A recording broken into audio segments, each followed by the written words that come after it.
안녕하십니까. 이번 시간에는 우리가 조직론에 대해서 배우도록 하겠습니다.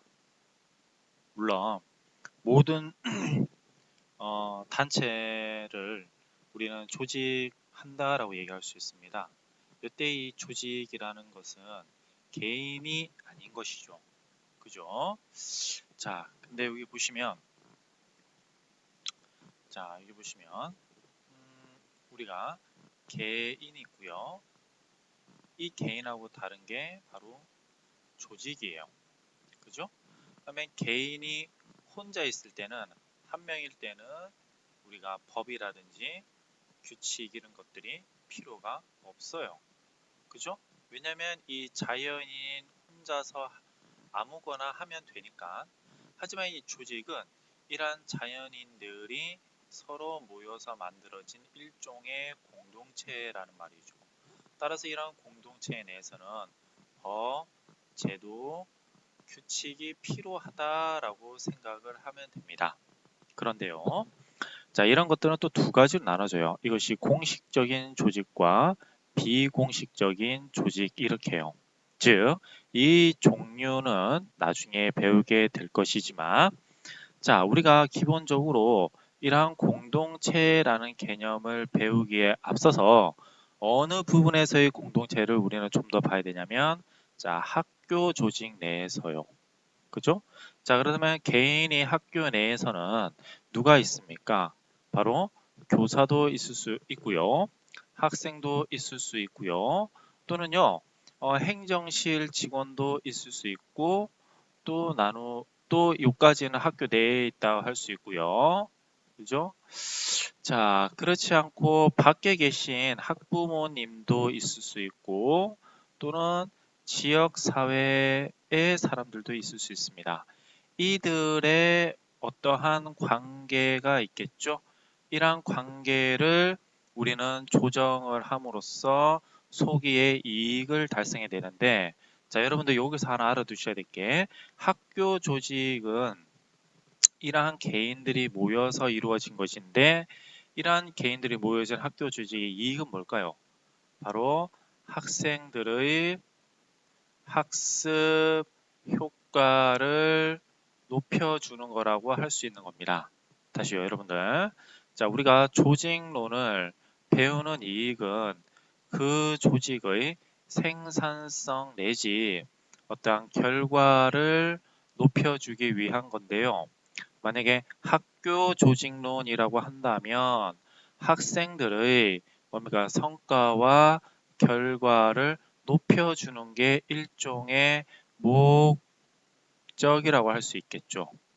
자, 그러면 이러한 기본적인 내용을 바탕으로 해서 우리는 뭐를 배우게 될 것이냐라는, 자, 조직의 어떠한 개념부터 배우게 되겠죠. 그죠? 혼자가 아니라는 것을 우리가 알 수 있어요. 그러면 참고로 혼자, 즉 자연인 혼자에 대해서 얘기하는 것, 이때의 혼자는 자연인을 얘기하는 것이 아니고요. 자, 사회인일 때 얘기하는 겁니다.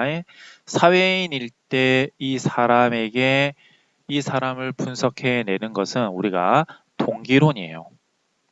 동기론. 동기론은 우리가 다음 장에서 배우게 될 겁니다. 자, 그래서 맨 처음에 우리는 사회부터 공부해야 되겠죠? 그래서 조직론의 개념 배우게 될 거고요. 특히 우리가 알아야 될 것은 조직 중에서도 학교 조직이에요. 그죠? 그러한 학교 조직의 어떤 성격이 있겠죠. 자, 보시면 알겠지만 다른 조직하고 학교 조직은 달라요. 그죠? 자, 학교랑 우리가 일종의 회사랑, 다시 여기서는 사기업이 되겠네요. 이런 사기업이랑 달라요. 자, 그러면 그 학교만이 가지고 있는 어떤 특징들이 있을 겁니다. 이러한 특징들에 대해서 우리가 본격적으로 알아볼 것이고요. 자, 그 다음에 이러한 학교 내에서의 조직 문화가 있을 것입니다. 물론 우리가 좀 더 크고 광의적인 개념으로서의 문화라고 하는데요. 자, 단위 학교가 가지고 있는 독특한 특징들은 우리는 풍토라고 그래요. 그래서 문화와 풍토도 한번 찾아볼 것이고요. 다음에 우리가 또 학습 조직에 대한 개념뿐만이 아니라 기타로 나머지들을 쭉쭉쭉 배워보도록 하겠습니다. 자, 이러한 것들을 우리가 배우는데 공부를 할 때는 자, 조직론을 먼저 배우시고요. 그 다음에 학교 조직에서 일어나는 고유한 특징들을 배우겠습니다. 그죠? 그래서 조직론을 먼저 배우고 그 다음에 세부적으로 학교 조직을 배우겠다라고 알면 될 것 같아요.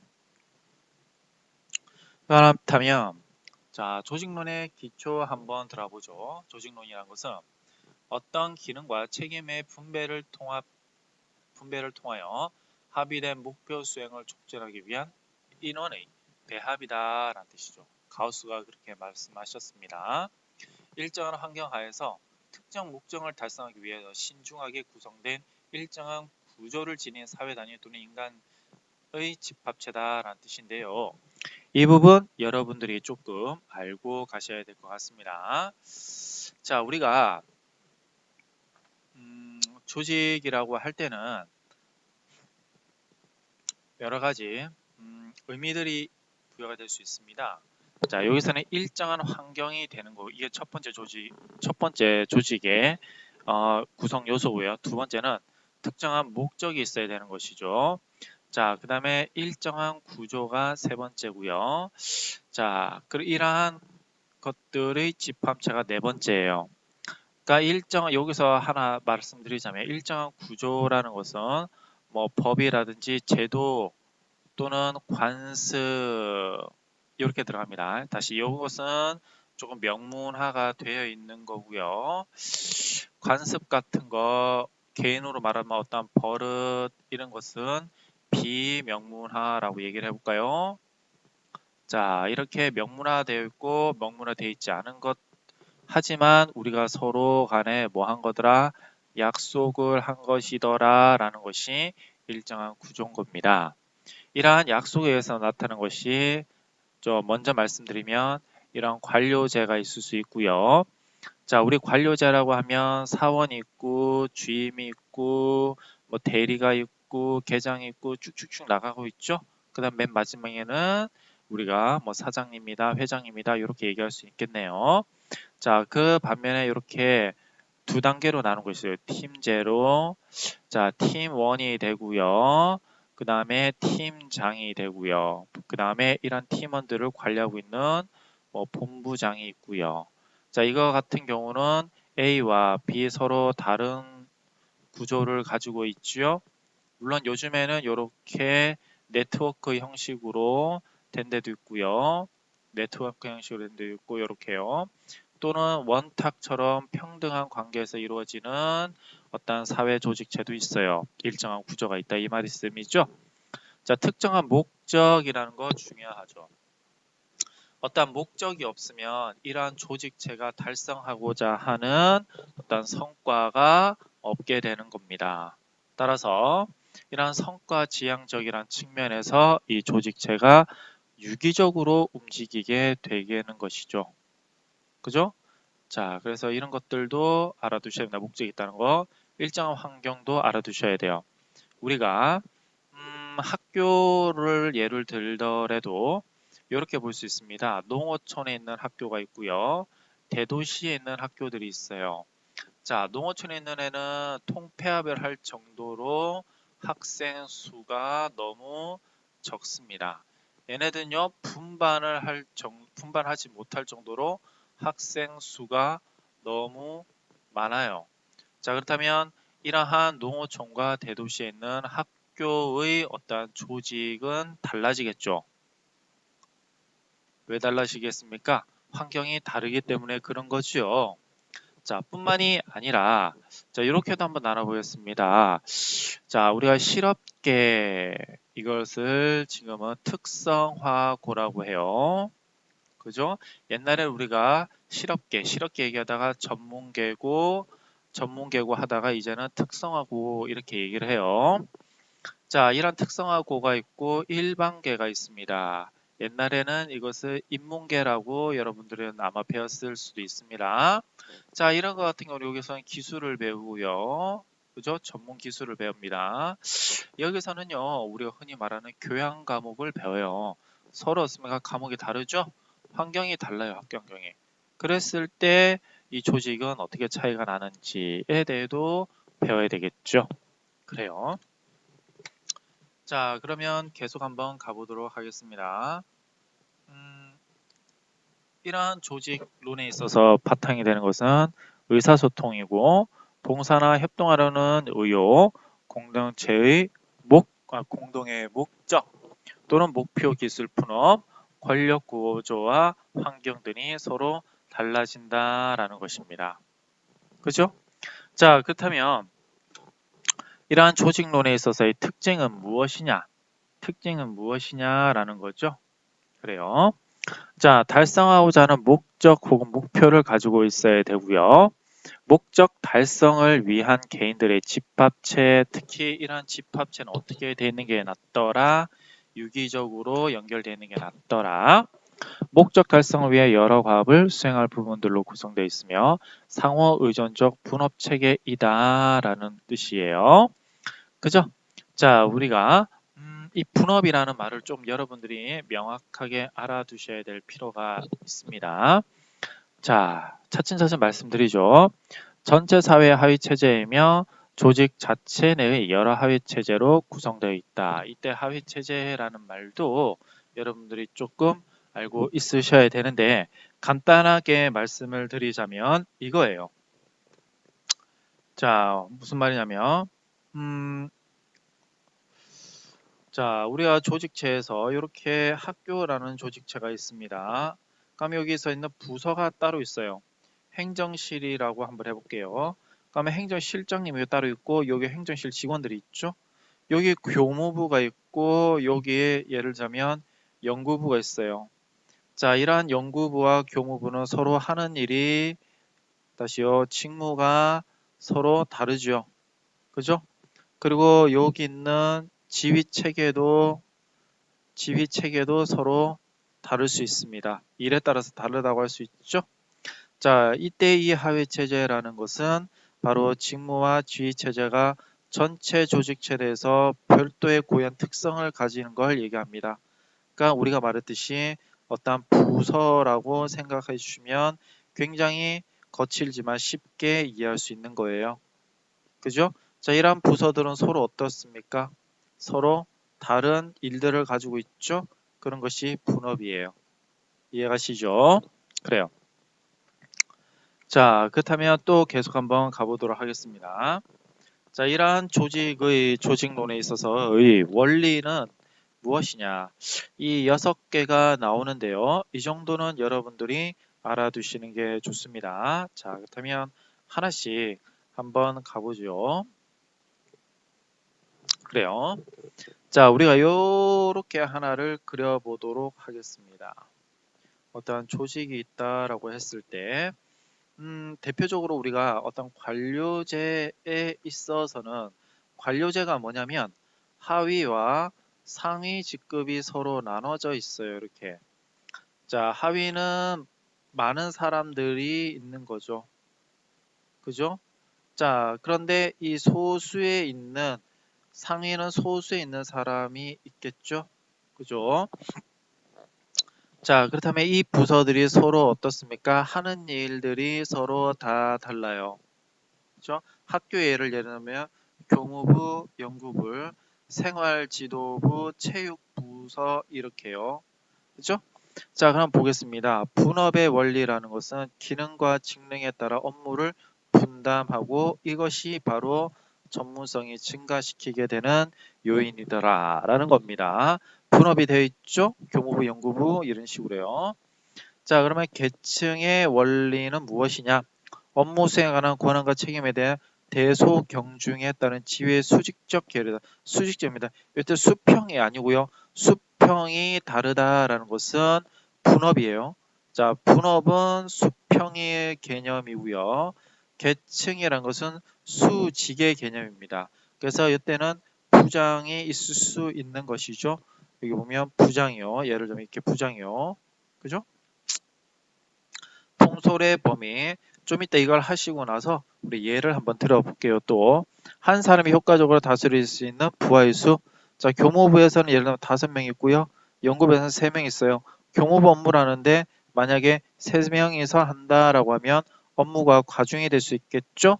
즉 통솔의 범위는 한 사람이서 업무를 효율적으로 다루기 위하여 조직체를 조직원을 몇 명을 가지고 있어야 되는지에 관한 원리인 것입니다. 명령 통일의 원리 1인의 상관에게만 보도록 즉 교무부서는 교무부서에게만 보고를 하면 됩니다. 이때 교무부서가 연구부서에다가 보고를 할 필요는 없지요. 이 보고가 아니라 이렇게 연구부서에서 어떤 의견을 경청해야 할 때는 우리가 협조를 구한다라고 얘기를 합니다. 조정의 원리 업무의 수행을 조정하고 조화는 인간관계를 유지한다. 누가 하겠어요? 보통 교감선생님이 부서 간에 어떠한 조정을 하겠죠.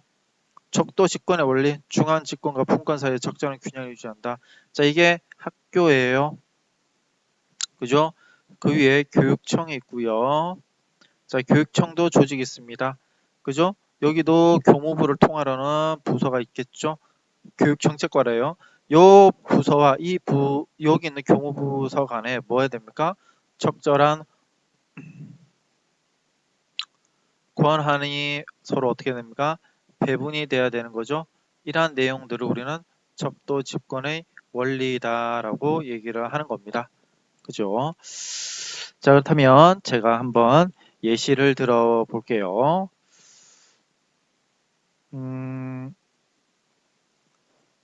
여러분들 여기 보시면 이렇게 어떠한 조직체를 한번 들어가고 있습니다. 대전 중학교 이렇게 한번 들어볼게요.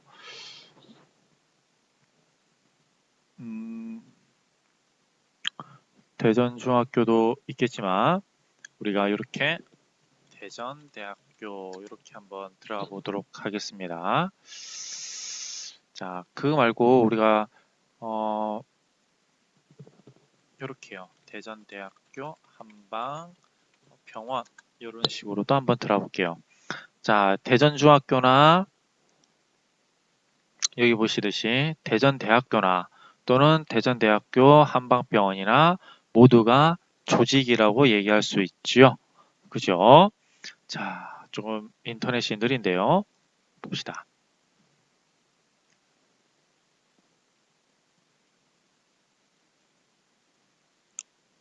이런 것들을 조금 지우고 나면요. 그래요. 이런 것들을 다 지우고 맞네요. 지금 학교 소개 나옵니다. 그러면 여기 보시면 학교 현황이 나오겠죠? 그죠? 그것뿐만 아니라 교직원 소개를 들어가 볼게요. 보통은 어떠한 홈페이지의 처음에 이 부분이 우리가 조직을 나타내주는 알림장이다라고 보시면 됩니다. 그러면 여기 교직원의 소개, 그러니까 학교는 어떻게 되어 있냐? 교장 선생님이 계시고요. 교무를 통합한다고 돼요. 모든 학교가 대부분 이렇게 되어 있습니다. 그죠? 교무 통합. 그 다음에 본부 교무실하고 1학년 교무실 이렇게 나눠지는데요. 교감쌤이 계시고 그 아래에 교무부장과 체육부장과 진로 상담부장 이렇게 되어 있네요. 그리고 실무원도 한 명이 있고요. 그 다음에 1학년 교무실로 되어 있고 그 다음에 2학년 교무실 또 3학년 교무실 이렇게 되어 있습니다. 그죠? 여기 보시면 알겠지만 이렇게 나타낼 수 있는 거죠. 그죠? 이렇게 대전중학교라고 하면 그죠? 교장선생님이 있고 교감선생님이 계셔요. 그 다음에 뭐가 있습니까? 본부 교무실 있고 그 다음에 1학년 교무실 그 다음에 2학년 교무실 이게 3학년 교무실 이렇게 되겠죠? 그죠? 이게 조금 그림이 좀 이상하네요. 다시 그려볼게요.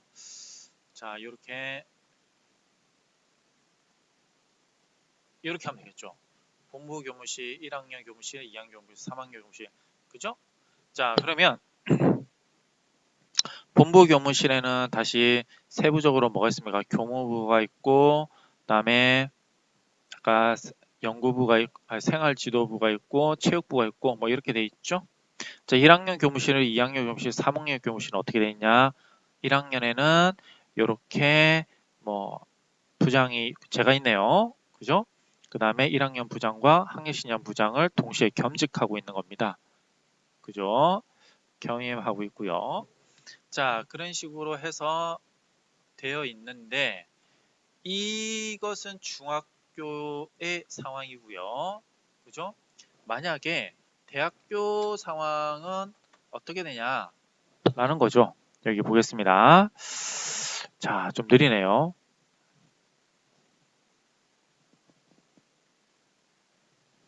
너무 느려서 우선 뭐 대전 고등학교부터 우선 로딩해서 빨리 보도록 하겠습니다. 네. 학교 소개에서 교직원 소개로 들어가면요.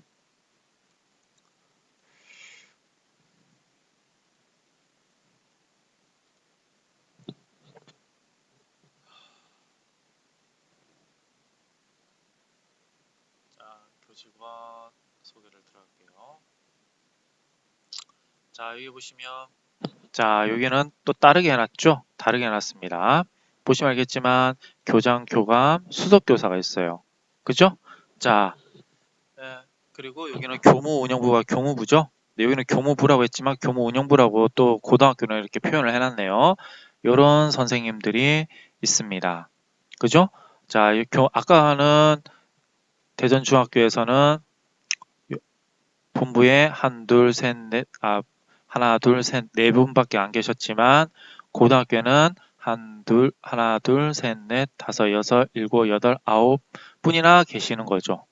그죠? 그 다음에 학력 증진평가부, 창의인재부, 외국어 학년부, 교육연구부, 방과후 수리과학부, 학생 생활안전부. 다음에 이렇게 쭉쭉 돼 있습니다. 그죠? 자, 그러면 우리가 또 알 수 있듯이 어떻게 말할 수 있어요?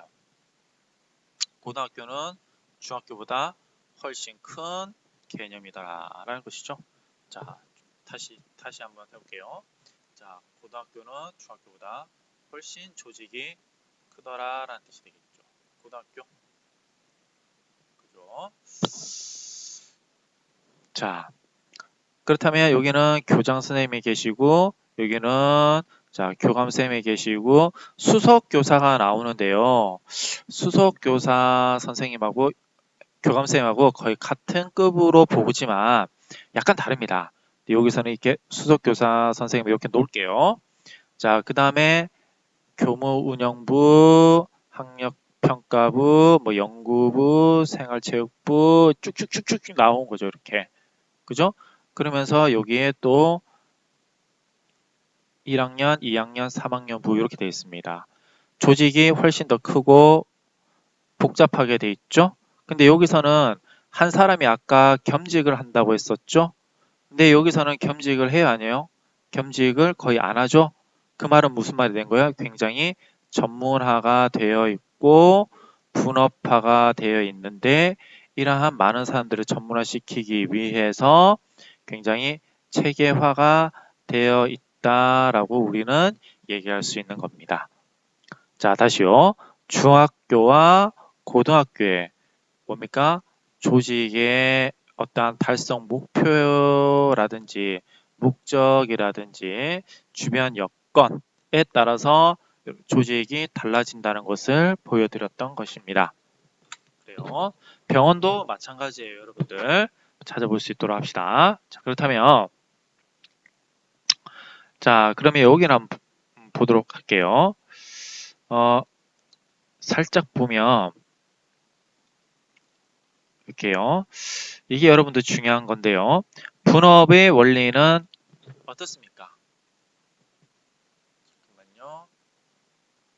이렇게 나갈게요. 자, 그러면 봅시다. 아이고, 예, 잠깐 이렇게 나눠볼게요.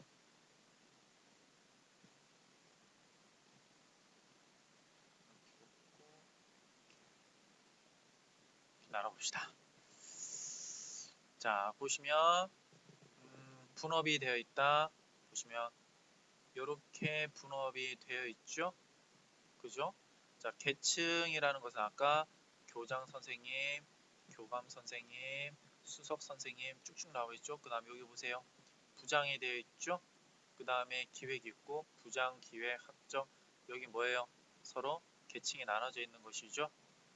그죠? 통솔의 범위. 그러니까 여기서 교무 운영 부장이 있고 여기는 1학년 부장이 있어요. 서로 부장의 역할이 다른 거죠. 통솔의 범위가 다른 거예요. 명명통일. 1학년 선생님들은 1학년 부장님한테 보고를 하게 되는 거죠. 뭐예요? 자, 명령 통일의 원리입니다. 조정 서로 자, 한보생활부와 1학년부에는 서로 뭐가 있습니까? 조정. 예를 들면 협조 구할 게 있는 거예요. 자, 이런 것들이 조정의 원리, 적도 직권의 원리. 이건 조금 이 범위와 벗어난 교육청과의 관계라고 보시면 되겠죠. 자, 그래서 우리가 어떠한 원리라는 것들이 동떨어져 있는 것이 아니라 실질적으로 우리 생활에, 조직 생활에 들어와 있다라고 보시면 맞습니다. 자, 다음 거 넘어가 보죠. 그렇다면 우리 여기서 좀 계층의 원리가 있는데요. 업무 수행에 관한 권한과 책임의 대소 경중에 따른 직의 수직적 서열이다라고 되어 있는데 이러한 원리에 대한 기능을 한번 알아보겠습니다. 자, 여러분들 이 계층의 원리가 제도화된 게 계층체인 겁니다. 그죠? 자, 다시요. 자, 계층이라고 하면 그죠? 계층에다가 이것이 일종의 제도화가 됐을 때 나타날 수 있는 좋은 기능과 또 조금 부족하다고 할 수 있는 역기능 알아보겠습니다. 자, 그러면 우선 순기능부터 보겠습니다. 지휘 명령의 통로가 될 수 있고요. 당연하죠. 자, 왜 그렇습니까? 1학년 부장님은 어떤 일이 1학년에서 생겼습니다. 그죠? 그럼 1학년 선생님이 2학년 부장님한테 보고를 해야 될까요? 아니에요. 1학년 부장님한테 보고를 합니다. 그죠? 지휘명령의 지휘명령의 통로라고 할 수 있죠. 상하 의사 전달 경로. 이렇게 보고하면 1학년 부장님은 다시 교감 선생님한테 보고를 하고 교감 선생님은 다시 교장 선생님한테 보고를 하겠죠. 상하 의사 전달의 경로가 되는 거죠. 이렇게 조직이 되어 있으면요. 그죠? 자, 권한 책임의 한계성 설정 기준. 다시 1학년 선생님이 맡고 있는 역할도 있습니다. 1학년 1반이 있고요. 1학년 2반이 있고 1학년 3반이 있다고 봅시다. 1학년 1반에 일어난 일을 1학년 2반 선생님한테 얘기하면 될까 안 되고 안 돼요. 왜 그렇습니까? 권한과 책임이 서로 뭡니까? 나눠져 있기 때문인 거죠. 그렇게 나눠져 있었던 것은 바로 계층제 때문이더라라는 것입니다. 내부 내부 통제의 격려가 아니라 격려죠, 격려. 격려라고 합시다. 내부 통제를 할 수 있는 거죠. 쉽게 말하자면. 다시요. 1학년 부장님이 1학년 1반 선생님한테 얘기할 수 있고 1학년 2반 생한테 받을 수 있고 1학년 3반 생한테도 상황에 맞게 얘기를 할 수 있습니다. 이건 내부 통제가 가능한 것이죠. 자, 그다음에 조직 내 분쟁 조정 수단이 될 수 있고요. 그다음에 조직의 통일성과 일체감을 우리는 1학년 부야 라는 통일감, 일체감. 자, 신속 능률성 업무를 수행할 수 있죠. 왜냐하면 내가 가지고 있는 이런 한계만 수행을 하면 되니까요. 그죠? 근데 이런 한계는요. 신규 교사는 몰라요. 뭘 해야 되는지. 그럴 때는 신속하고 능률적으로 업무 수행이 돼야 안 돼요? 안 되죠. 그죠? 자, 조직의 안정성을 기할 수 있고 승진의 유인가 된다. 보면 알겠지만 여기서 1학년 선생님이 1학년 부장을 바라보게 되고 1학년 부장은 교감생님, 교감생님 다음에 교감생님 이렇게 뭐한다? 승진의 유입을 승진의 유인가가 될 수 있는 것이 바로 계층제 원리더라라는 뜻이죠. 근데 이것이 이게 조금 문제됩니다. 학교에서는 이것이 조금 그래요. 맞을 수도 있고 틀릴 수도 있습니다. 그래서 조금 더 승진 유인가를 높여주자라고 해서 나온 것이 요즘에는 수석 교사예요. 수석교사. 그죠? 알아두시면 됩니다. 그렇다면 이와는 반대로 이러한 조직을 만들므로 이런 뭐 계층을 만듦으로 해서 그죠? 계층제. 자, 우리 이게 학교일 수 있고요. 일반 기업에서는 뭐 사원이라고 한다면 뭐 주임이 있고 대리가 있고 과장이 있고 부장이 있고 예를 들자면 뭐 부장 다음에 차장이 있고 그 다음에 사장이 있고 이렇게 한번 해봅시다. 자, 요런 계층과 요런 계층에 가지고 있는 역기능이 무엇이냐? 그죠? 이런 피라미드가 가지고 있는 역기능이 무엇이냐? 기관장의 독단적 결정. 다시 말하면 자, 우리가 이렇게 한번 봅시다. 교장 선생님이 하라고 하면 해야 되는 거죠? 독단입니다. 사장님이 하라고 하면 해야 되죠? 독단이에요. 역던적 민주적 인간관계 형성을 할 수 있겠어요? 자, 독단인데 인간적 관계 형성 안 되겠죠? 자아실현인 복잡인 등을 나는 이렇게 되다 보면 굉장히 수동적으로 변할 수밖에 없는데 자아실현 할 수 있을까요? 안 돼요. 조직의 경직화가 일어나고요. 그렇게 되면 한 사람이 경직이 일어나면 모든 사람이 또 경직하게 되는 거죠. 자, 그러면 다 경직이에요. 따라서 서로 얘기도 안 할 거고요. 할거주의라는 것은 내부서주의라는 것이에요. 그죠? 내 일만 하고 끝낸다 이 말이에요. 그죠? 다음에 신기술과 지식의 즉각적 도입의 논란이 곤란하겠죠. 왜냐면 내 일만 하면 되는데 새로운 것들을 플러스 할까요? 안 해요. 그럼 신기술을 가져올까요? 신기술 못 가져와요. 자, 비합리적 인간 지배의 수단이 되고 의사결정 참여가 당연히 폐지되고 피터스의 원리라는 뜻이 됩니다. 무능력 수준까지 상승된다. 피터의 원리가 되겠죠. 자, 이 말이 무슨 말이냐면 자, 할거주의랑 피터의 원리는 서로 다릅니다. 할거주의는 내 부서 우선주의고요. 자, 피터의 원리는 자, 우리 여기 이사가 예를 들면 5명 있다 해봅시다. 근데 무식한 사람이 연줄을 타고 올라가다 보면 결국은 한 자리씩 차지하게 되겠죠? 자, 그렇게 여러 사람들이 연줄을 가지고 올라가면 능력과 상관없는 사람이 올라가게 되는 거죠? 가면 무식한 사람들이 모든 자리를 차지하게 됩니다. 그럼 이제 망하는 거죠, 이 조직은. 그죠? 자, 그런 것들이 바로 피터의 원리, 즉 무식한 사람이 위로 올라가는 것 이렇게 알고 계시면 됩니다. 자, 이러한 계층제의 원리는 여러분들이 꼭 알아둘 수 있도록 당부드립니다.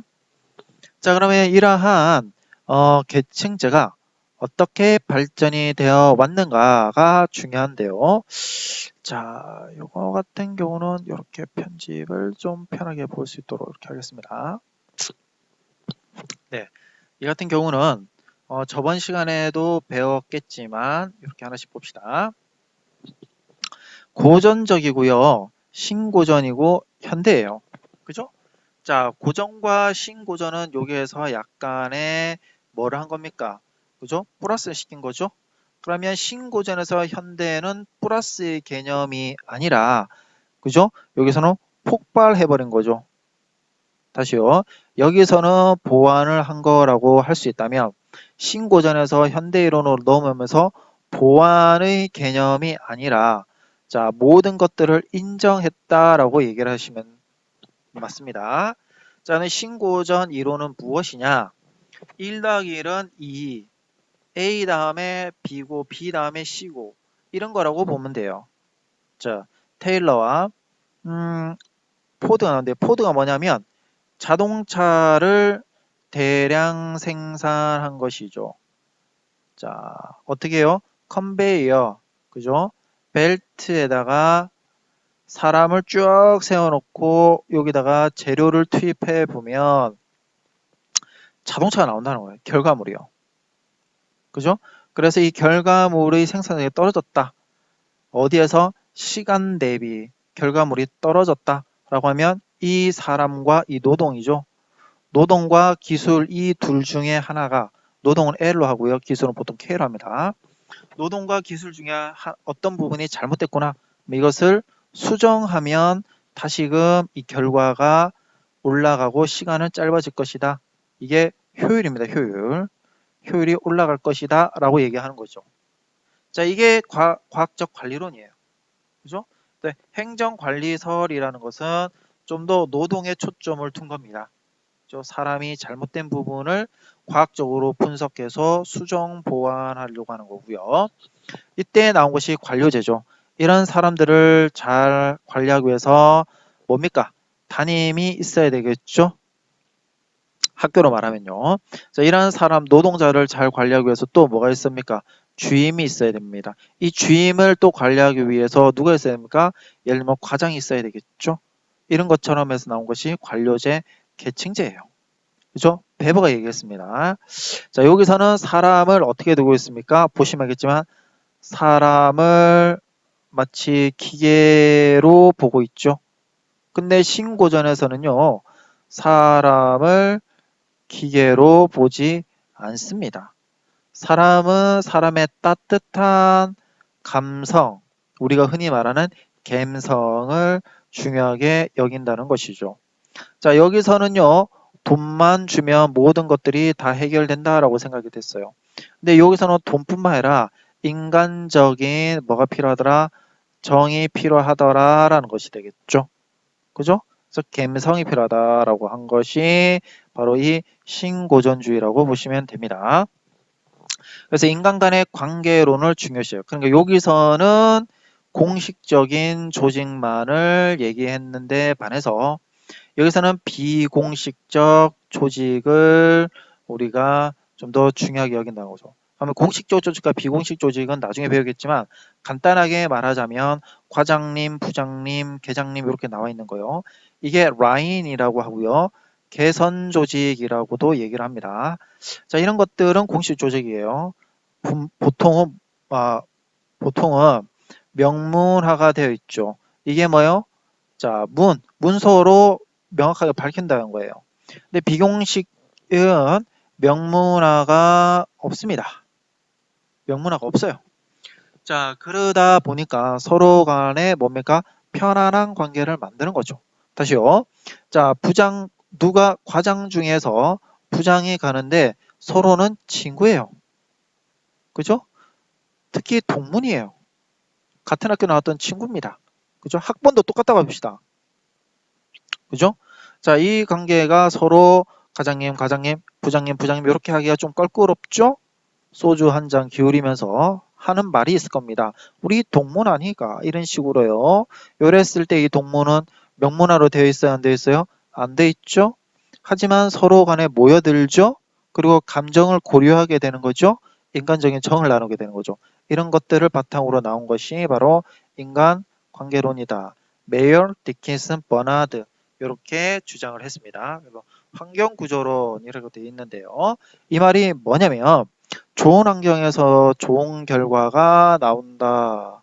이 말은 바꿔 말해서 나쁜 환경에 있으면 사람들은 나쁘게 행동한다라는 겁니다. 그래서 환경을 좋게 해주자. 이때 하나가 뭡니까? 사람들의 감성을 자극할 수 있도록 환경을 만들어 보자. 우리 커피숍 가면 마음이 편안해지는 경우가 있습니다.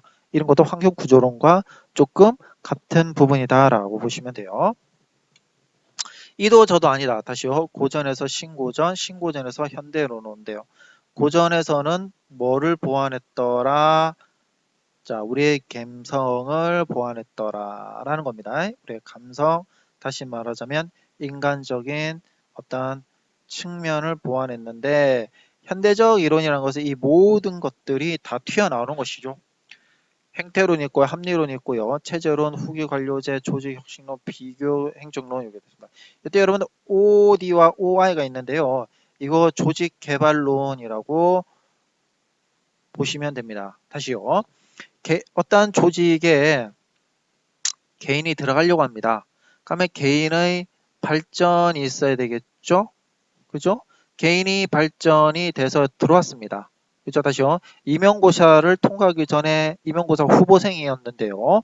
이 고시생이 개인 발전을 열심히 합니다. 그래서 임용고사를 통과해서 선생님이 됐어요. 그러면 학교에서의 그 개인이 서로 개인이 발전하면 학교가 발전되겠죠. 이러한 관계성을 띠는 것이 바로 조직 개발론이라고 할 수 있는 것입니다. 그죠? 자, 그래서 이런 것들에 대한 발전 과정들을 설명을 드렸던 것입니다. 자, 그래서 쭉쭉 나오면 이 고전적 이론과 신고전 현대적 이론에서의 인간관은 뭐냐? 인간은 이거 중요합니다, 여러분들. 자, 여기서는 X론이에요. 고전이고요, 신고전이고요, 현대라고 합시다. 그죠? 여기서 인간적인 측면을 보호하는 거죠.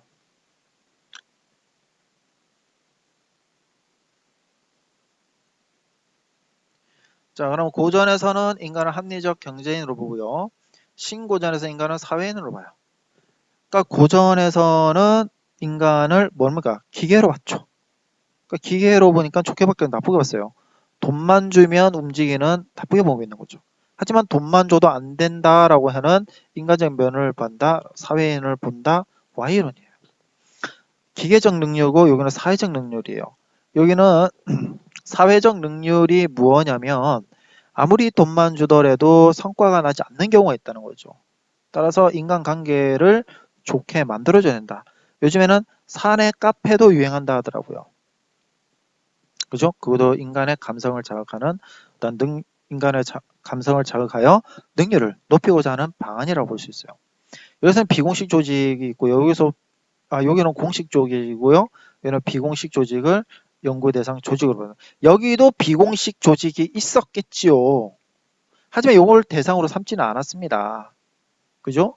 여기는 비공식 조직이 나온대요. 이 말이 무슨 말이냐면 여기서 고전주에서는 공식적 조직만 잘 컨트롤하면 생산성이 높아진다. 여기서는 공식적 조직만 해서는 안 되니까 비공식 조직을 좀 더 뭡니까?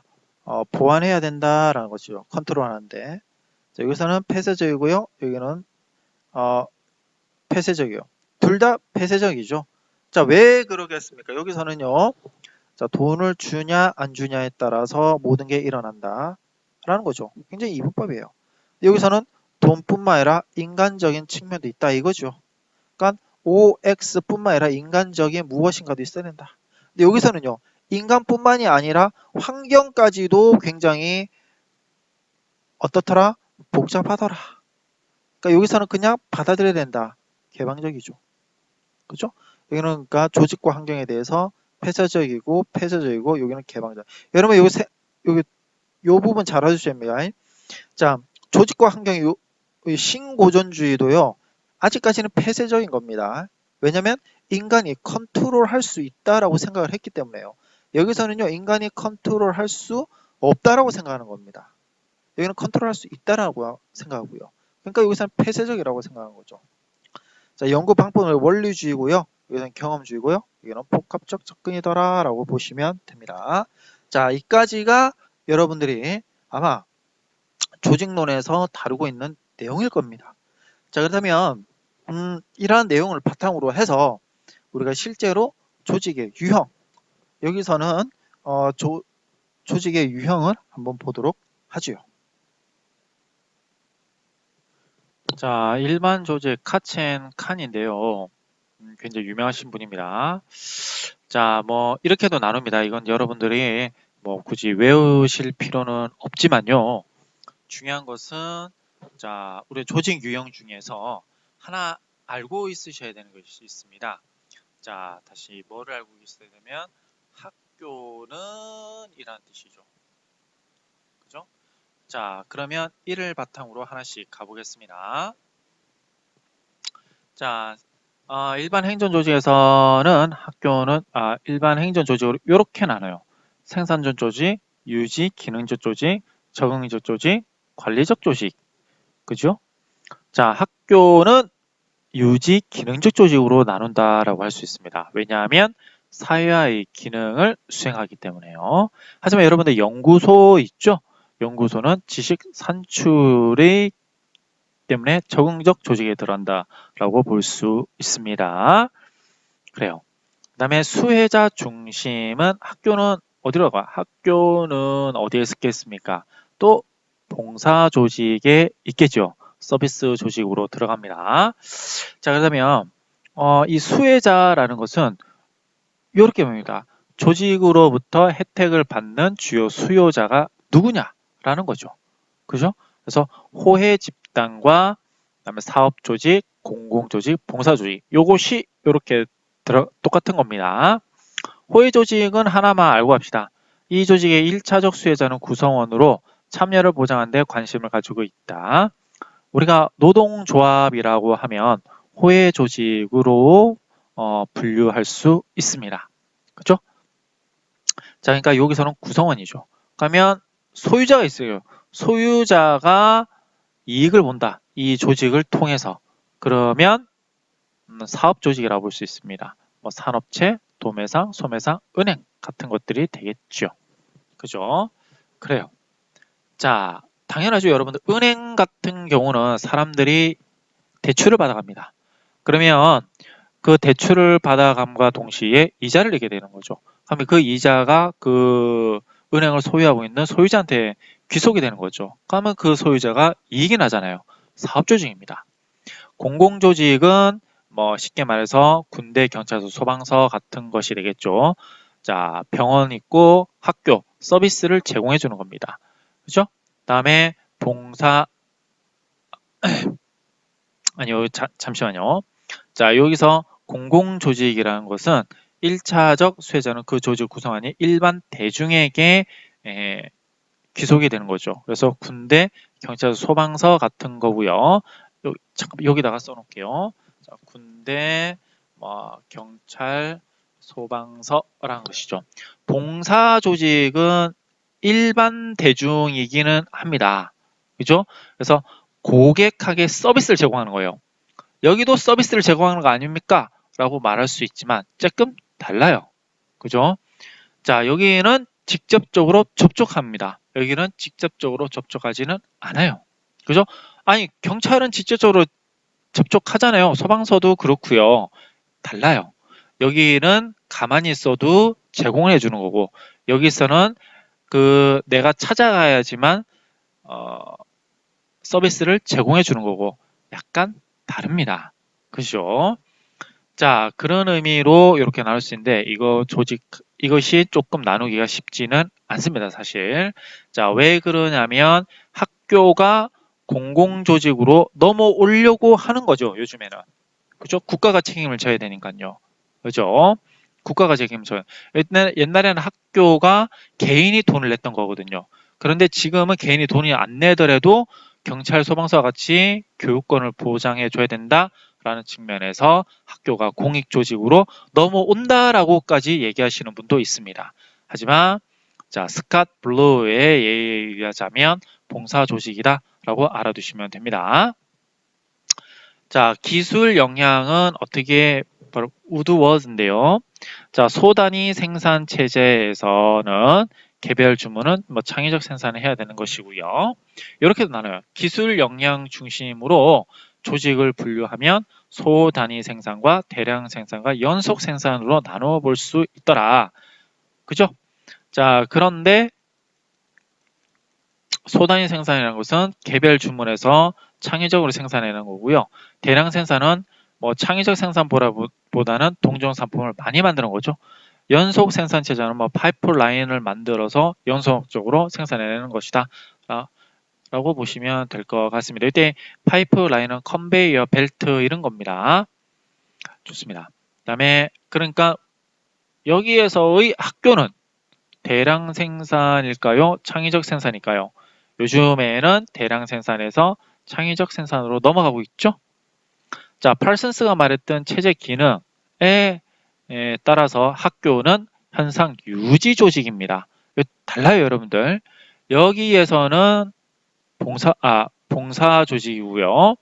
여기에서는 유지 기능적 조직이고요. 여기를 발전시켜서 나온 것이 팔슨스입니다. 당연히 그러니까 현상 유지에 학교가 들어가겠죠. 그죠? 자, 경제적 조직에는 회사, 공기업, 경제적 기능, 즉 사익에 돈을 벌기 위한 거죠. 정치적 조직은 뭡니까? 돈이 목적이 아니라 이익단체라든지 정당의 어떠한 이상향을 표방하기 위해서 만들어진 조직이라고 보시면 됩니다. 통합적 조직이라고 하는 것은 경찰서, 사법기관처럼 어떤 규범적 기능인데 어떤 조직들이 잘 굴러가도록 규칙을 적용하고 바로 세우는 것이죠. 그죠? 그래서 영어도 보시면 알겠지만 integration이죠. 통합하는 겁니다. 조직을요. 그러기 위해서는 규범이 있어야 됩니다. 따라서 경찰서와 사법기관이 되는 거고요. 사회의 현상을 유지하기 위해서 필요한 전문적인 기능을 담당하는 곳이 바로 교회와 학교더라라는 것이 되겠습니다. 그래서 그런 내용들이 쭉쭉쭉 아래에 서술되어 있고요. 한번 읽어보시면 될 것 같습니다. 다음에 권력 기준으로 봐서 학교는 어디냐라는 거죠. 자, 이거 여러분들 좀 알고 계셔야 되는데요. 에쪼니는 이렇게 세 조직으로 분류를 했습니다. 자, 보상적 권력과 강압적 권력과 친화적 권력이 있는데 보상적 권력은 물질적 조직에 의해서 조직 구성원의 복종을 얻어내는 것이더라라는 것이죠. 자, 반면에 강압적이라는 것은 명령에 따르도록 하는 것이더라라는 뜻입니다. 그죠? 자, 규범적 권력, 친화적 권력이라는 것은 위신과 같은 규범적 상징이나 애정, 수용과 같이 사회적 상징을 이용하더라라는 겁니다. 다시 말하자면 에쪼니는 권력 기준인데요. 얼마만큼 강하냐? 강하다. 그죠? 여기서는 물질적 보상을 준다. 여기서는요, 인간적으로 접근한다. 라고 보시면 됩니다. 그죠? 다시요. 이걸 조금 달리 말해보자면, 우리가 법에 의해서 이루어지는 거고요. 여기에서는 돈에 의해서 이루어지는 것이고요. 여기에서는 정에 의해서 이루어진다라고 보시면 됩니다. 자, 돈, 법, 정 이렇게 조금 알아두시면 좀 그나마 거칠지만 맞을 것 같아요. 자, 그래서 이것이 어떠한 조직으로 이렇게도 나눠질 수 있는데요. 우리가 자, 이 부분 조금 여러분들하고 알아볼 수 있도록 하겠습니다. 네, 여기 한번 보시죠. 이렇게 나눠볼 수 있어요. 조직의 강제성이 뭐냐? 권력. 그러니까 국가가 어떻게 줄 것이냐라는 거죠. 그죠? 힘이 국가가 찍어 누른다. 권력으로. 아니다. 국가가 힘으로 찍어 누르지 않는다. 라고 되어 있습니다. 그랬을 때의 개인. 개인은 이게 보상적인 아까 돈이라고 했었죠? 돈에 의해서 움직이는 거예요. 강제성이라는 건 명령에 의해서 움직이는 겁니다. 그렇죠? 우리가 북한 사회 같은 경우는 명령에 의해서 많이 움직인다라고 얘기하죠. 그죠? 자, 규범적이라는 거 조금 여러분들이 아까 이해가 안 됐을 것 같은데요. 이게 사회적 상징입니다. 이 상장을 주거나 어떤 지위가 있으면 어깨가 으쓱해지죠? 그죠? 네, 잘나진 것 같습니다. 이랬을 때 우리는 그것을 도덕적 가치라고 얘기를 합니다. 그랬을 때 개인이 이런 도덕적 가치로 움직여진다라고 얘기를 하는데요. 자, 여기 보겠습니다. 우선은 권력 유무에 따라서 기본적으로 여러분들이 교육학에서는 한 요 정도로 1, 2 이렇게 나눠진다까지만 알고 계시면 될 것 같아요. 근데 좀 더 구체적으로 나눠보면요. 자, 국가의 권력이 있어요. 그죠? 국가의 권력이 있는데 개인이 국가로부터 일하고 얻게 되는 것은 뭐더라? 돈이더라 라는 겁니다. 그래서 국가가 강제로 시키고 돈으로 보상을 받는 농장이에요. 그죠? 옛날에 농장에 가서 국가가 억지로 일하게 만들고 거기서 여러분들은 돈을 받게 되는 거죠. 그래요. 자, 그럼 미국에서는 요렇게도 했습니다. 지금 이것이요. 한국 사회에는 좀 맞지가 않습니다. 미국에는 옛날에는 대농장에 남부에 있는 대농장을 뭡니까? 농장을 자 하기 위해서 노동력이 필요해요. 이 노동력을 국가가 강제를 시켰습니다. 그죠? 자, 그래서 이렇게 될 수 있고요. 이건 뭐냐면 국가의 권력이 있지만 그러한 권력에 의해서 개인이 수동적으로 갈 수밖에 없어요. 그래서 교도소입니다.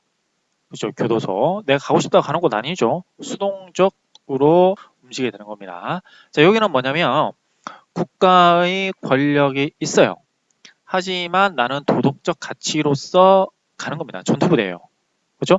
일반 부대가 아니고요. 그죠? 전투부대입니다. 이건 뭐예요? 죽을 수도 있거든요. 하지만 나의 명예를 위해서, 그죠? 사회적인 어떠한 신분에 의해서 나는 전쟁에 참여를 한다라는 것이죠. 자율성에 포함되어 있다라고도 얘기할 수 있지만 국가가 보내는 겁니다. 국가 권력에 의해서 국가 권력과 개인의 자율성이 합쳐져서 전투부대들한 거죠. 그래요. 요거. 자, 그래서 농장, 교도소, 전투부대 이 같은 경우는 우리가 뭐라고 할 수 있습니까? 그래요. 국가 혹은 조직의 강제성이 있는 H-Un에 따르자면 있는 곳으로 볼 수 있겠죠. 정신병원 어딜까요? 여기 정신병원 들어가겠죠. 그죠? 정신병원. 여기는 수동적이라 했잖아요. 가고 싶지 않은데 가는 거예요. 가고 싶은데 가는 사람 없죠. 정신병원을요. 그죠? 좋아요. 자, 그러면 학교는 수동적일까요? 자율적이? 학교는 여러분들은 못 믿겠지만 자율적으로 가고 싶어 하는 사람들이 좀 많습니다. 그죠? 자, 그래서 규범적 조직에 들어가요. 근데 여기에 들어갈 수 있겠죠. 그죠? 학교. 그죠? 자, 국가의 의무 교육이 있을 때는 이렇게 들어갈 수 있고요. 의무 교육이 아닐 때도 가는 것, 의무 교육이 아닐 때도 가는 거는 여기도 될 수 있습니다. 그래서 하여튼 규범적 조직에 학교는 들어가더라라는 것이에요. 그죠? 크게 보면 그럼 여기 보세요. 국가의 권력, 힘에 의해서 하지 않습니다. 근데 돈을 보고 움직이는 것은 사기업이죠. 자, 국가의 권력도 없고, 그죠? 여기부터 보겠습니다. 자기의 잘난 맛, 어떻게 보면 자율성으로 움직이려고 하는 것은 정치 종교예요. 그죠? 그럼 여기는 당연히 뭡니까? 돈도 조금 봐야 되고, 자율성도 조금 가지고 있어야 되고 하는 것은 노동조합입니다. 그래서 우리가 노동조합은 이익단체라고 하죠. 자신의 어떤 이익적 신념을 위해서 정치를 움직이더라라는 겁니다. 노동조합은 그래서 우리가 보상적과 규범적 두 가지를 가지고 있다라는 조직으로 볼 수 있습니다. 자, 에쪼니는 이렇게 다군데요. 정리하자면 에쪼니는 여기에서 학교를 두고 있는 것입니다. 규범적으로요. 좋아요. 자, 이렇게 해서 우리가 에쪼니가 말했던 권력 기준에 따른 조직을 분류를 해봤습니다. 나머지는 이렇게 조금 더 구체적으로 나올 수가 있겠네요. 그죠? 그래요. 뭐 강제 조직은 형무소와 정신병, 뭐 공리 조직은 아까 뭐라 했어요? 공리는 보상, 돈이라고 했었죠? 유틸라이. 이때 유틸이라는 것은요, 돈을 나타냅니다. 그죠? 나의 효용성 이런 거거든요. 자, 그래서 공장, 일반 회사, 농협은 뭡니까? 우리가 지금 여러분들이 생각하시는 한국에서의 농협이 아니에요. 은행으로서의 농협이 아니라 나의 이익을 위해서 조직된 조직이라고 보시면 됩니다. 자, 규범적 조직에서는 헌신적으로 참여를 유도하는 거죠. 그래서 종교라든지 종합병원, 뭐 전문단체. 이때 종합병원이라는 것은요, 국립종합병원이라고 얘기를 하시는 게 좀 더 맞습니다. 그렇죠? 그러니까 여러분들이 이걸 봤을 때 무턱대고 읽으시면 안 되고요. 그죠? 이것이 왜 이런 의미인지, 그죠? 알고 가셔야 됩니다. 자, 그렇다면 리커드, 우리가 리커드 4점 척도라고 얘기를 하죠. 그때의 리커드입니다. 그때 의사결정의 참여 여부에 따라서 네 가지 체제로 나눠 볼 수가 있었는데요. 자, 그래서 수탈적 권위형과 운정적 권위형, 협의적 민주형, 그다음에 참여적 민주형 이렇게 나눌 수 있습니다. 자, 그래서 보시면 권위형과 민주형 크게 이렇게 두 부분으로 나눴는데요. 그래서 권위형과 민주형 보시면 이제 수탈적 권위형이라는 것은요, 관리자 일반적인 결정이에요. 나의 결정이 없는 거죠. 온정적 권위형이라는 것은 그나마 들어주는 겁니다. 협의적 민주형이라는 것은 자, 주요 정책만 결정해요. 참여적 민주형은 하급자가 결정합니다. 밑으로 내려올수록 어떻게 되는 겁니까? 하급자가 주체가 되는 거죠. 그래요. 자, 권력 분포 구조 이런 것도 뭐 TLR 이론이다라고 하는데요. 탑이라는 것은 카리스마 소유자를 가지고 있는 여부에 따라서 권력 분포 이게 카리스마 자, 소유 여부 소유 정도에 따라서 분포하는 겁니다. 그래서 많다, 상층부. 그죠? 자, 랭크라는 것은 횡적인 거거든요. 자, 그래서 탑에 카리스마가 소유가 되어 있다라고 하는 것은 사기업일 수가 있고요. 아니다. 우리가 어떠한 이런 거죠. 과장님도 가지고 있고 부장님도 가지고 있고 이사님도 가지고 있고 뭐 그런 식으로 라인마다 다 가지고 있다라고 하는 것은 우리가 관료제 조직이더라. 행정기관이다라고 얘기할 수 있습니다. 자, 그다음에 랭크 구조라는 것은 동태적 조직인데요. 자, 이거라는 것은 랭크가 변하는 거죠. 이게 그죠? 서로 변합니다. 그래서 누구나도 다 될 수 있구나라고 해서 동태적 조직이다. 이것은 대학과 연구소. 여러분 보시면 알겠죠? 교수님들이 학과장을 돌아가면서 하시죠? 이것은 탑이나 라인이기보다는 랭크 구조다라고 얘기를 해볼 수 있습니다. 카리스마, 즉 권력을 누가 가지고 있느냐의 여부를 어디에 분포하고 있느냐, 누가 가지고 있느냐의 여부로 조직을 분류해 보고 있는 거죠. 자, 봉사 조직의 유형으로서 칼슨이 있는데요. 자, 이분은 봉사 조직을 네 유형으로 나눴는데, 자, 조직과 고객이 서로 선택할 수 있는 정도입니다. 자, 다시 여기 볼까요? 9번. 고객이 참여를 통제한다? 예. 아니요. 조직이 참여를 통제한다? 예. 아니요. 그럼 1, 2, 3, 4 유형이 있는데요. 1 유형은 뭡니까? 고객이 참여를 통제한다? 예. 조직이 참여를 통제한다? 예. 이거죠. 즉, 조직과 고객이 서로 참여를 통제할 수 있는 경우는 우리가 사립학교와 대학교, 개인병원, 공공복지기관이에요. 학교에서 아무나 뽑지 않지요. 통제를 합니다. 그리고 개인이 뭡니까? 그 여러 개의 학교 중에서 서로 여러 가지 학교 중에서 하나를 선택하죠. 통제할 수 있습니다. 따라서 사립학교와 대학교, 개인병원, 공공복지기관들이 여기에 속한다라고 볼 수 있어요. 그죠? 이것은 야생 조직입니다. 왜냐하면 무한 경쟁이죠. 서로 경쟁해야 됩니다. 그죠? 자, 제2 유형 한번 보도록 할까요? 자, 그러면 제2 유형 한번 가볼까요? 뭐예요? 고객이 참여를 통제하지를 못해요. 조직이 통제하는 거죠. 자, 그럼 여기 보겠습니다. 조직이 고객을 선발할 권리는 없고, 그죠? 고객이 조직을 선발할 권리만 있는 거.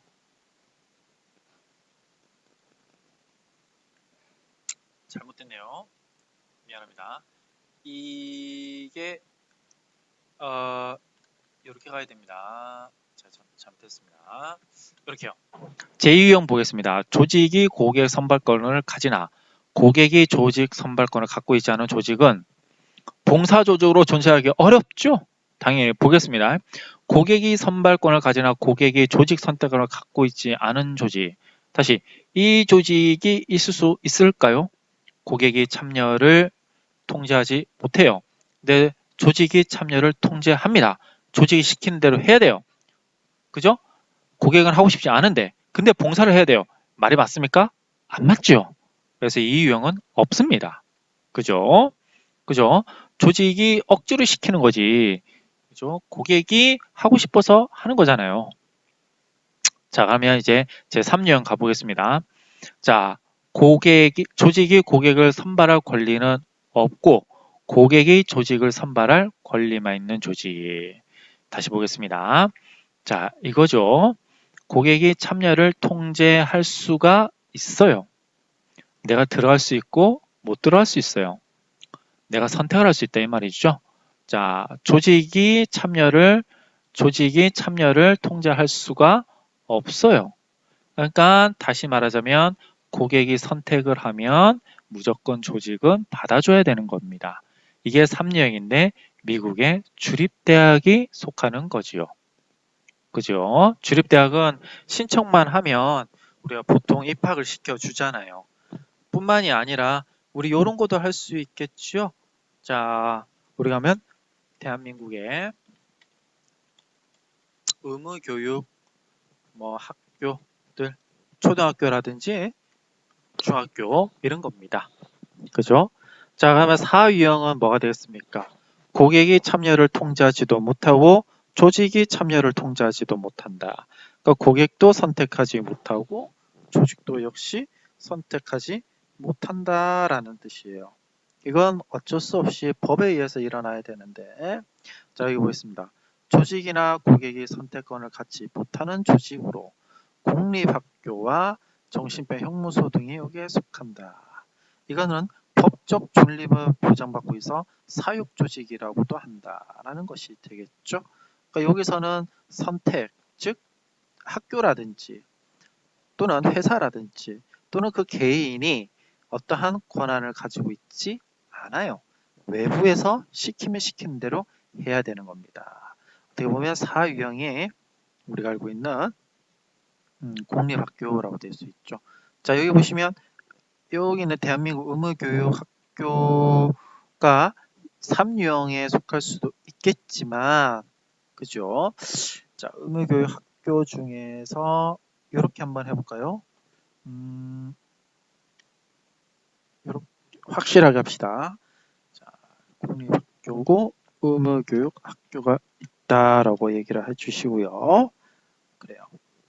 여기에서는 이것을 이렇게 빼버립시다. 우리가 학교가 더 정확한 게 있으니까요. 오케이.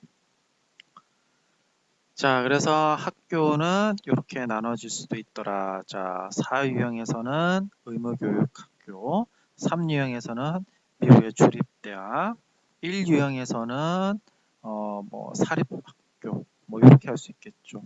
근데 여기 있는 3유형 같은 경우는 우리가 그런 것일 수 있습니다. 전학 조치를 했을 때, 그죠? 그 학생이 선택을 하면 받아줘야 됩니다. 그럴 경우에 의무교육 때문에 그렇거든요. 그것은 3유형에 속한다라고도 얘기할 수 있는 겁니다. 그죠? 그래서 모든 의무교육하면 이렇게 되지만 사례에 따라서 3유형도 가능하다라고 볼 수 있겠죠. 의무교육에서 이 같은 거는 의무 배정. 자, 이렇게 해놓으시고 넘어갑시다. 자, 학교에 그래서 조직 유형이라고 하는 것은 우리가 이렇게도 나눠볼 수 있습니다. 에치오니에 따르자면 규범 조직이고요. 그다음에 칼슨에 따르자면 자, 에치온이라든지 칼슨에 따르자면 우리가 사육 조직에 들어가더라라는 겁니다. 그리고 봉사 조직으로 나눌 수 있는 것은요. 자, 잠깐만요. 봉사 조직으로 체제 기능이 아이고 persons죠.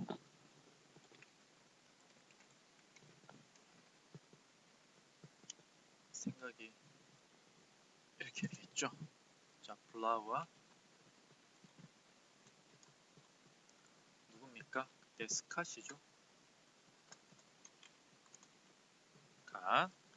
자, 이렇게 봉사 조직 이렇게 나눠볼 수 있어요. 그죠? 학교의 조직 유형. 자, 여러분들이 이렇게 학교를 바라보는데 중요한 것은요.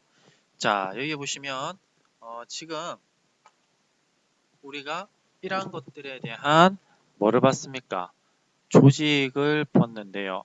학교 조직의 어떠한 소속을 본 거죠. 학교라는 조직이 어디에 소속되어 있는지.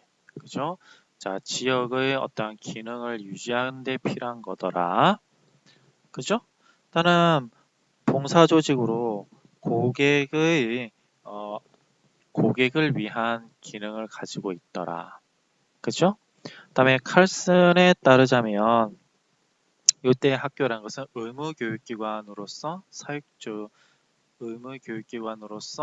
사육조직인데 이것은 어떤 법에 의해서 일어나는 거더라.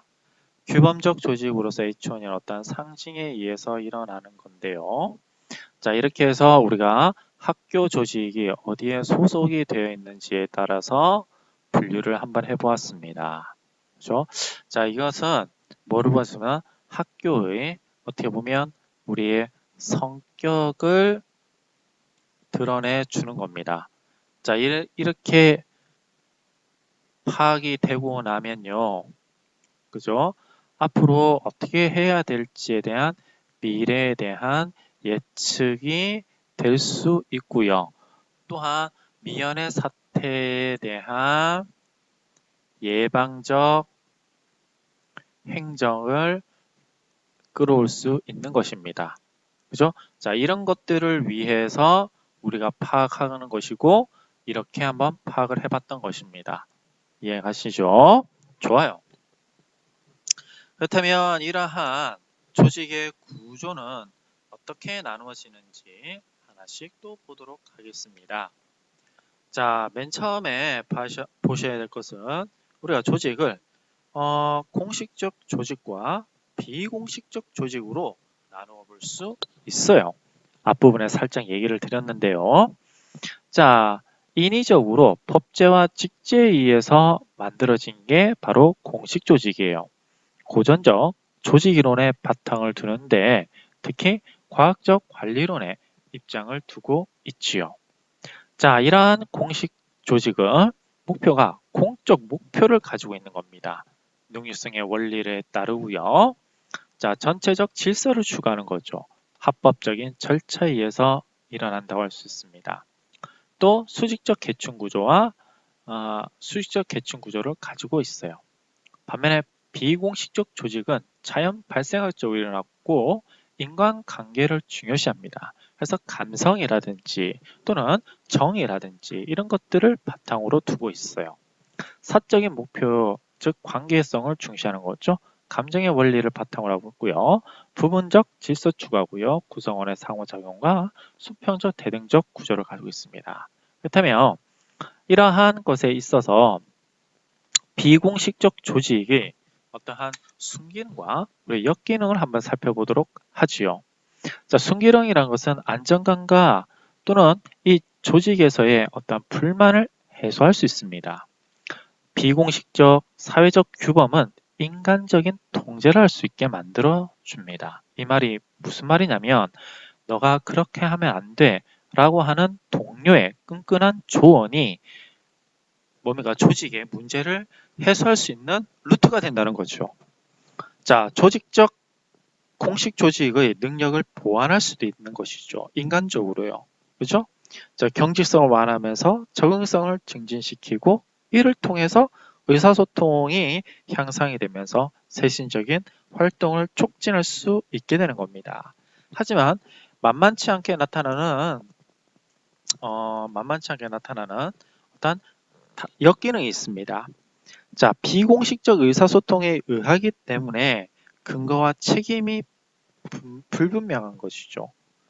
또한 파벌을 조성하게 만들어서 상호 간에 적대감이 일어나고 이를 통해서 조직의 불안감이 향상되게 될 수도 있는 겁니다. 자, 공식 권위가 약화되는 거죠.